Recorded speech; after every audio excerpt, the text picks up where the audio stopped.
News 16 Kerala. ഒമാനിൽ കാളപ്പോരിനിടെ കാളയുടെ കുത്തേറ്റ് ഒരാൾ മരിച്ചു. നിരവധി കാണികൾക്കും പരിക്ക്.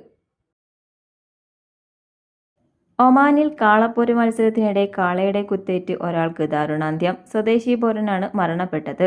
വടക്കൻ ബാത്തിന ഗൗൺറേറ്റിലെ ലിവ വിലായത്തിലാണ് സംഭവം. നൂറുകണക്കിന് ആളുകളാണ് കാളപ്പോര് കാണാനെത്തിയത്. മത്സരം നടക്കുന്നതിനിടെ കാണികളിൽ ഒരാളായ യുവാവിനാണ് കാളയുടെ കുത്തേറ്റത്. മത്സരം കാണാനെത്തിയ നിരവധി കാണികൾക്കും സംഭവത്തിൽ പരിക്കേറ്റിരുന്നു. പതിറ്റാണ്ടുകളായി ഒമാനിലെ ഗ്രാമങ്ങളിൽ കാളപ്പോര് നടന്നുവരുന്നുണ്ട്. ഇന്നും ബർഗ, ഗബൂറ, സഹം, സോഹാർ, ലിവ വിലായത്തുകളിൽ കാളപ്പോര് നടക്കുന്നുണ്ട്. യുവാവിന് നേരെ കാള കുത്താൻ അടക്കുന്നതടക്കമുള്ള ആക്രമണത്തിന്റെ ദൃശ്യങ്ങൾ സാമൂഹിക മാധ്യമങ്ങളിൽ പ്രചരിച്ചിരുന്നു. നിലവിൽ കാളപ്പോര് പോലുള്ള വിനോദ പരിപാടികൾക്ക് മൃഗങ്ങളെ ഉപയോഗിക്കുന്നതിൽ രാജ്യത്ത് വിലക്ക് ഏർപ്പെടുത്തിയിട്ടുണ്ട്. നിയന്ത്രണപ്രകാരം മൃഗങ്ങളെ പ്രകൃതിവിരുദ്ധ പ്രവർത്തികൾക്ക് വിധേയമാക്കുകയോ ഗുസ്തി വേദികൾ, സർക്കസുകൾ തുടങ്ങിയ വിനോദ പരിപാടികളിൽ പ്രകടനം നടത്താൻ നിർബന്ധിക്കുകയോ ചെയ്യുന്നത് കുറ്റകരമായ പ്രവൃത്തിയാണ്. ഇത്തരം നിയമലംഘകർക്ക് 1 മാസം വരെ തടവും 500 റിയാൽ വരെ പിഴയും ലഭിക്കുന്നതാണ്.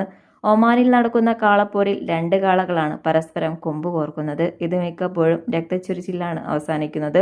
പണത്തിന് പകരം കാളകളെ തന്നെയാണ് കാളപ്പോരിന്റെ സമ്മാനമായി നൽകുന്നത്. ഇന്ത്യ, പോർച്ചുഗൽ, സ്പെയിൻ എന്നിവിടങ്ങളിൽ നിന്ന് ഇറക്കുമതി ചെയ്ത കാളകളെയാണ് സാധാരണയായി കാളപ്പോരിന് ഉപയോഗിക്കുന്നത്. ഇതിന് നിറത്തിലും വലിപ്പത്തിലും മറ്റ് കാളകളേക്കാൾ വളരെയധികം വ്യത്യാസമുണ്ടായിരിക്കും. പോരിനിറക്കുന്ന ചില കാളകളുടെ ഭാരം 1 ടണ്ണിലധികമായിരിക്കും. കാളപ്പോരുമായി ബന്ധപ്പെട്ട മരണങ്ങൾ ഒമാനിൽ വളരെ അപൂർവമാണ്. കഴിഞ്ഞ 30 വർഷത്തിനിടെ വളരെ കുറച്ച് കേസുകൾ മാത്രമാണ് റിപ്പോർട്ട് ചെയ്യപ്പെട്ടിട്ടുള്ളത്.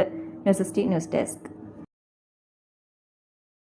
പക്ഷമില്ല, വിവേചനമില്ല. നേരിനൊപ്പം, നാടിനൊപ്പം, നാട്ടുകാർക്കൊപ്പം. News 16 Kerala channel.